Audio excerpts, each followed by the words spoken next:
آپ کے درمیان نماز کے واجبات کے سلسلے میں ارکان نماز بیان کیے گئے تھے۔ ارکان نماز میں سے 5 چیزیں جو رکن ہیں وہ بھی بیان کی گئی تھی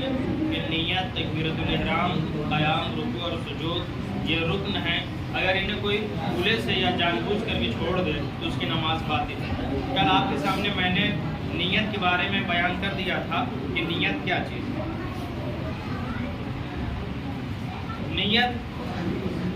یہ بات کل بتائی گئی تھی کہ نماز جب سے آدمی شروع کرے ختم ہوتے وقت قربتاً اللہ کی نیت ہو اور خالص اللہ کی نیت سے آدمی نماز پڑھے۔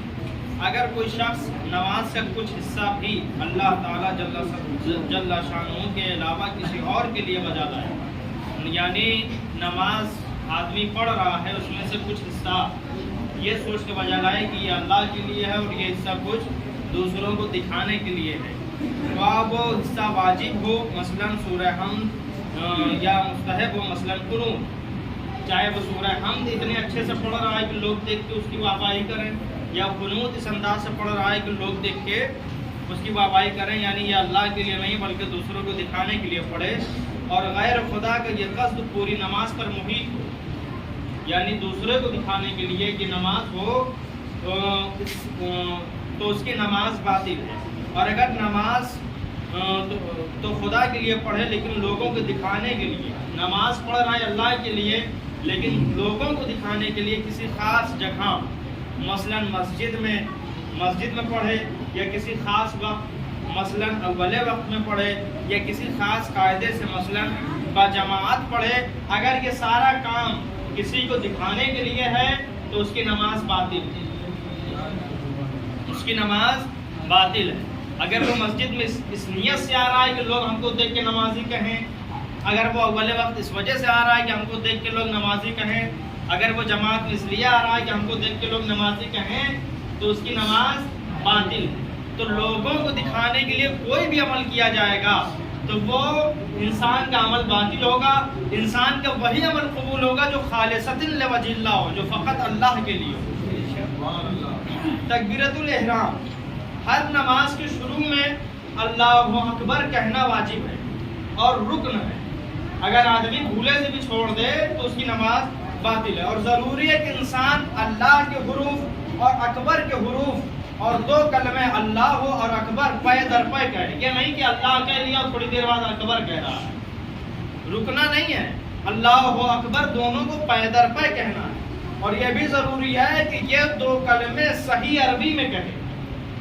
صحیح عربی میں کہے، اور اگر کوئی شخص غلط عربی میں کہے یا اس کا اردو ترجمہ کہے کہ اللہ سب سے بڑا ہے تو وہ اس کی نماز صحیح نہیں ہے۔ احتیاط مستحب ہے کہ انسان نماز کی تکبیرۃ الاحرام کو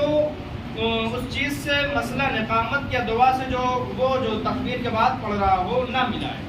یعنی تکبیرۃ الاحرام الگ ہو، اقامت الگ ہو، باقی دعائیں الگ ہوں، ایک دم ملتا ہوا نہ ہو۔ تکبیرۃ الاحرام کہتے وقت ضروری ہے کہ انسان کا بدن ساکن ہو، ٹھہرا ہوا ہو، اور اگر کوئی شخص جان بوجھ کر اس حالت میں تکبیرۃ الاحرام کہے کہ اس کا بدن ہل رہا ہے تو اس کی نماز باطل ہے۔ جب بھی اللہ اکبر کہے نماز کے لیے تو بدن رکا ہونا چاہیے، ہلتا ڈلتا نہیں ہونا چاہیے۔ ضروری ہے کہ تکبیر، الحمد سورہ اور سورہ اور دعا کم سے کم اتنی آواز سے پڑھے جو خود سن سکے، جو اللہ اکبر کہہ رہا ہے، جو الحمد کی سورہ پڑھ رہا ہے اور جو دوسری سورہ پڑھ رہا ہے، اتنی آواز سے پڑھے کہ خود سن سکے۔ اور اگر اونچا سننے یا بہرا ہونے کی وجہ سے یا شور و غل کی وجہ سے نہ سن سکے تو مطلب اس طرح کہنا ضروری ہے کہ جب یہ تمام رکاوٹیں ختم ہو جائیں تو اس کو سنائی دے، یعنی شور و غل ختم ہو جائے تو وہ خود سنے کہ وہ کیا پڑھ رہا ہے۔ اور بھی دوسرے چیزیں ہیں کہ اگر کان اس کا صحیح ہو گیا ہو نماز کے درمیان تو اس کو سنائی دے رہا ہو کہ وہ کیا پڑھ رہا ہے، تو اتنی تیز تو آدمی کو نماز پڑھنی چاہیے کہ وہ خود بخود سن سکے، اور اتنی بھی دھیرے نہیں ہونا چاہیے کہ وہ خود بھی نہ سن سکے۔ جو شخص کسی بیماری کی بنا پر گنگا ہو جائے یا اس کی زبان میں کوئی نقص ہو جس کی وجہ سے اللہ اکبر نہ کہہ سکتا ہو تو ضروری ہے کہ جس طرح بھی ممکن ہو اسی طرح کہے، جس طرح کہہ سکتا ہے اسی طرح کہے، اور اگر بالکل ہی نہیں کہہ سکتا ہو تو ضروری ہے کہ دل میں اللہ اکبر کہے، اور اس کے لیے انگلی سے اس طرح اشارہ کرے کہ جو تکبیر سے مناسبت رکھتا ہو، یعنی ہاتھ کو ذرا سے اٹھا لے یا انگلی سے اشارہ کر لے تو بھی اس کے لیے کافی ہے۔ جو مجبور ہے، جو نہیں کہہ سکتا ہے، جو ہاتھ نہیں اٹھا سکتا ہے، جو آواز نہیں نکال سکتا ہے، تو اس کے لیے ضروری ہے کہ اللہ اکبر دل میں کہے اور انگلی سے ذرا سا اشارہ کر لے، اور اگر ہو سکے تو زبان اور ہونٹ کو بھی حرکت دے،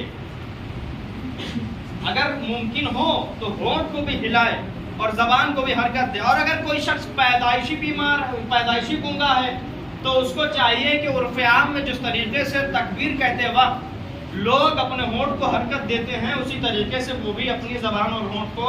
حرکت دے۔ صلوات پر محمد